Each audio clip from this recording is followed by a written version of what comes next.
Comment j'apprendrais le référencement naturel si je devais partir de zéro? Donc ça fait à peu près 4 ans que je fais du référencement naturel, j'ai pu aider une trentaine d'entreprises sur à chaque fois des thématiques et des sujets différents. Et même si j'ai pu avoir d'excellents résultats, j'ai aussi fait énormément d'erreurs qui m'ont coûté de l'argent et surtout du temps. Je vous fais cette vidéo pour vous montrer comment je partirais de zéro pour apprendre le référencement naturel et également vous donner quelques anecdotes sur les erreurs que j'ai pu faire pour que vous évitiez de les faire vous-même. Mon premier conseil va être de vous concentrer sur une chose à la fois. Le SEO, c'est vraiment une thématique qui est ultra large et il y a énormément de connaissances dans ce secteur. C'est un vrai métier et l'apprendre, ça ne va pas se faire du jour au lendemain. Quand je débutais mon référencement naturel, j'apprenais un petit peu tout et rien en termes de technique et stratégie et au final, j'appliquais tous les conseils que je lisais, tous les conseils que j'ai pu suivre également en formation et au final, je ne comprenais pas où est-ce que je faisais des erreurs. En fait, j'avais pas de résultats et je ne comprenais pas d'où ça venait. Et donc, un des points ultra importants, c'est de commencer par apprendre une technique par technique. Choisissez par exemple d'apprendre la rédaction SEO, choisissez d'apprendre par exemple comment faire du backlinks, etc. Peu importe, mais en tout cas, spécialisez-vous dans un domaine. Et une fois que vous avez défini le premier sujet que vous voulez traiter, lisez tous les contenus que vous trouverez sur le web, que ce soit sur YouTube, que ce soit sur LinkedIn, Twitter, que ce soit sur des sites internet de consultants SEO, que ce soit également avec ChatGPT pour savoir un petit peu ce qu'il dit. En tout cas, spécialisez-vous et lisez tous les contenus. Parce que le problème de lire un seul contenu, par exemple sur la rédaction IA, c'est que vous le verrez uniquement sur le prisme du créateur de contenu et le fait de lire un petit peu tout ce que vous pouvez trouver sur les réseaux sociaux, sur Internet, etc., ça vous permet de confronter des idées et avoir un point de vue qui est quasiment expert sur le sujet. Et donc là-dedans, quand vous faites cette lecture, quand vous allez voir des vidéos, lire les textes, etc., faites un apprentissage actif. Donc prenez des notes, résumez un petit peu le contenu de chaque contenu que vous allez lire ou voir. Et après, vous allez pouvoir faire une synthèse de connaissances. Vous allez pouvoir voir les points qui apparaissent plusieurs fois, les points qui apparaissent quasiment jamais. Et après, ces points-là qui apparaissent quasiment jamais, essayez de détailler, aller plus loin dans votre apprentissage jusqu'à ce que vous en ayez un peu marre. Et quand vous en aurez un peu marre d'éplucher le sujet, là, ça va être peut-être le temps de passer au deuxième conseil. Mon deuxième conseil, c'est de pratiquer vos connaissances. Ok, vous avez vu une incroyable vidéo sur un sujet, mais surtout, mettez à jour vos connaissances en les pratiquant. D'ailleurs, une erreur que j'avais faite à mes débuts, c'était de directement tester sur le site live des clients et également sur mes sites perso. Et c'est quelque chose que je ne referai plus jamais parce qu'en fait, j'ai fait des erreurs et quand vous faites des erreurs en SEO, ça peut vous prendre 2 à 3 fois plus de temps pour les récupérer. Parce que déjà, il faut identifier là où vous avez fait des erreurs et quand vous êtes en apprentissage, je peux vous dire que c'est très difficile. Et après, de deux, faut réparer et en gros refaire son travail. Donc ce que je vous recommande, c'est de créer des petits sites de test, à vous, des sites entre guillemets jetables pour tester vos connaissances. Vous voyez un nouveau influenceur SEO qui lance une nouvelle stratégie incroyable, ne le faites pas sur votre site business directement. Vous prenez des risques, créez-vous un mini site de test, ça coûte 10 euros un nom de domaine et il y a des hébergements pas chers à 5-6 euros par mois. Voilà, donc en gros, on va dire que par année, vous en avez tout au plus à 100 euros pour maintenir votre site. Voilà quoi, vous avez fait au moins le test et au moins vous n'allez pas prendre le risque de pénaliser votre site de base. Il y a quelques années, il y a ChatGPT qui est arrivé et il y avait un énorme débat au sein des consultants, c'est le contenu IA ne peut pas ranker.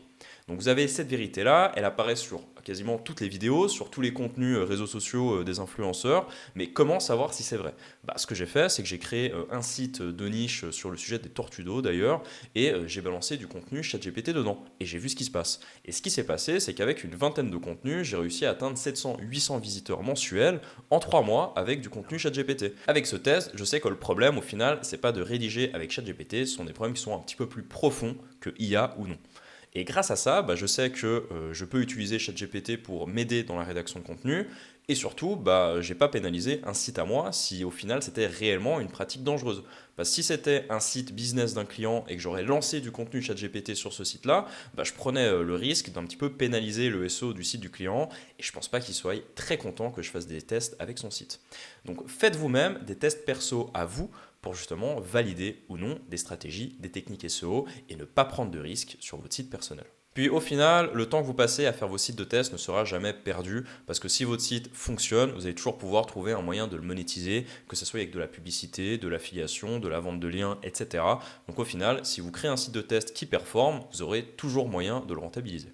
Troisième conseil, c'est d'intégrer des communautés SEO, que ça soit des forums, que ça soit même des Discord ou que ça soit des groupes Facebook, peu importe. Les problèmes avec les ressources en ligne et en étant autodidacte, c'est que vous avez très peu de recul au final sur le travail que vous faites. C'est très difficile d'avoir un avis objectif sur ce que vous faites si vous êtes tout seul. Et du coup, le fait d'aller voir des communautés et de confronter vos idées, ça permet de soit confirmer ce que vous pensez, soit de les réfuter et après de travailler et de comprendre pourquoi est-ce que ce que vous croyez être vrai ne l'est pas. En plus, aujourd'hui, on a la chance d'avoir une très belle expertise en France, dans la francophonie SEO, une expertise qui est même plus développée qu'aux États-Unis, et c'est même un des premiers domaines francophones où on est meilleur qu'aux États-Unis, donc profitez-en. Et ce que je peux vous recommander, c'est le forum WebRank Info. Vous allez avoir tout l'historique, c'est un forum qui existe depuis longtemps, donc vous avez un historique de questions sur les SEO qui est pépite, et ce sont souvent des contenus que vous ne trouverez pas en vidéo parce que parfois ce sont des sujets tellement spécifiques que un youtubeur ou une personne dans les réseaux sociaux ne va pas l'aborder parce que ça ne va pas faire assez d'audience. Donc vraiment dans le forum vous allez pouvoir trouver des pépites qui sont assez peu discutées dans la communauté SEO.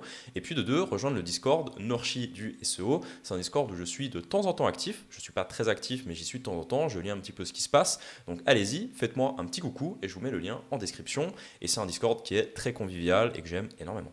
Quatrième conseil, c'est plutôt un recueil de petits conseils que j'aurais voulu savoir dès le début, ou en tout cas qu'on me le dise vraiment droit dans les yeux. Déjà, soyez un peu patient en référencement naturel. Avoir des résultats en 24 heures avec du référencement naturel, c'est vraiment très optimiste. Surtout si vous êtes en train d'apprendre, vous allez faire des petites erreurs, vous n'allez pas comprendre à 100% ce que vous faites. Donc du coup, prenez du temps, prenez du recul un petit peu sur ce que vous faites, et ne soyez pas surpris si vous avez des résultats 3 mois plus tard. Parce que voilà, c'est du référencement naturel, on est sur une temporalité plutôt longue et on n'est pas dans de la publicité payante ou alors dans les réseaux sociaux où quand on publie un post sur les réseaux sociaux, on voit très vite dans l'heure si le post va réussir ou non. Mon deuxième, c'est quand vous lancez des sites de test, lancez-vous sur des niches qui sont pas très concurrentielles. Parce qu'il y a une réelle différence entre du SEO sur, par exemple, des thèmes financiers. Parce que là, dans la finance, il y a énormément de personnes qui s'attaquent à ce sujet et il y a un très gros niveau SEO là-dedans. Et du coup, débuter par un sujet comme la finance, ça peut être très compliqué pour vous parce que tout simplement, vous êtes confronté aux meilleurs SEO, aux meilleures agences et pour apprendre, être confronté à des vrais pros, c'est un peu compliqué. Par contre, si vous vous lancez sur des sujets de niche, comme par exemple les tortues d'eau, là vous allez pouvoir faire des tests très simples, avoir des résultats beaucoup plus rapidement et surtout, même si vous faites des petites erreurs, vous allez quand même voir une progression. Donc ne soyez pas trop ambitieux sur la thématique de départ, surtout lorsque vous faites des tests, parce que tout simplement, c'est une question de concurrence. Si vous êtes dans une thématique où il y a 3 Gugus qui se battent, obligatoirement, dès le départ, vous allez être quatrième parce qu'il n'y aura que 3 Gugus devant qui seront peut-être un peu meilleurs que vous. Et après, vous allez pouvoir travailler pour justement les analyser, les surpasser, etc. pour après prendre des positions. Puis après, honnêtement, il y a un peu une question d'ego, quoi. Si vous travaillez votre SEO et que vous voyez que vous avez zéro résultat parce que la thématique est trop concurrentielle, vous allez rapidement abandonner. N'importe qui va rédiger des textes, qui va se former, qui va passer des heures sur son site et qui au bout d'un mois ne voit aucun résultat, il va abandonner. C'est normal. Tandis que si vous allez dans une thématique qui est très peu concurrentielle, là, tous ces efforts-là, vous allez voir une progression, vous allez voir que vous apparaissez, vous allez réellement voir l'impact de vos actions parce que vous êtes dans des niches moins concurrentielles et où chaque action aura un réel impact direct sur votre référencement naturel et ça va être beaucoup plus agréable pour votre mental et votre ego à évoluer dans ce type de niche. Mon dernier petit conseil, c'est que vous ne devez pas hésiter à acheter des formations SEO si vous souhaitez aller plus vite. Parce que le problème des ressources en ligne, c'est que vous allez devoir passer beaucoup de temps à regarder beaucoup de contenu pour avoir un vrai avis objectif, en tout cas des vraies bonnes connaissances sur une thématique. Et du coup, acheter des formations, ça peut vous aider à aller plus vite. Et ça, c'est très vrai. Par contre, je ne vous conseille pas d'acheter des formations de n'importe qui. Ce ne sont pas ceux qui font le plus de marketing qui ont réellement les meilleures formations à proposer. Et moi, ce que je peux vous recommander, c'est si vous ne souhaitez pas faire d'erreur et investir votre argent intelligemment, c'est d'aller sur le site d'abondance.com et d'acheter leurs formations. Les formations ont été, entre guillemets, collaborées ou en tout cas gérées par Olivier Andrieux. Et Olivier Andrieux, ça fait des dizaines et des dizaines d'années qu'il fait du référencement naturel. C'est un vrai expert qui sait de quoi il parle. C'est pas juste un mec au bol qui a fait une formation en ligne et qui peut être presque considérés comme des influx-voleurs. Au lieu d'aller vers les influx-voleurs, entre guillemets, qui font énormément de marketing et où tout est dans la présentation et tout est dans le marketing, allez plutôt vers des sites comme abondance.com. Donc je vous répète, je ne suis pas affilié à eux pour acheter une formation chez eux et avoir un vrai contenu pédagogique sur le référencement naturel et réellement ne pas perdre votre argent et apprendre avec des bonnes connaissances. Je réponds à tout le monde en commentaire, donc si vous souhaitez me faire part de votre expérience, si vous avez des questions, si vous avez des sujets que vous voulez aborder, n'hésitez pas à m'en faire part en commentaire, je vous répondrai dans la journée généralement. Et puis sinon, tu peux regarder une autre vidéo de ma chaîne ici, à t'abonner en appuyant sur ma gueule. À bientôt et on se retrouve dans la SERP.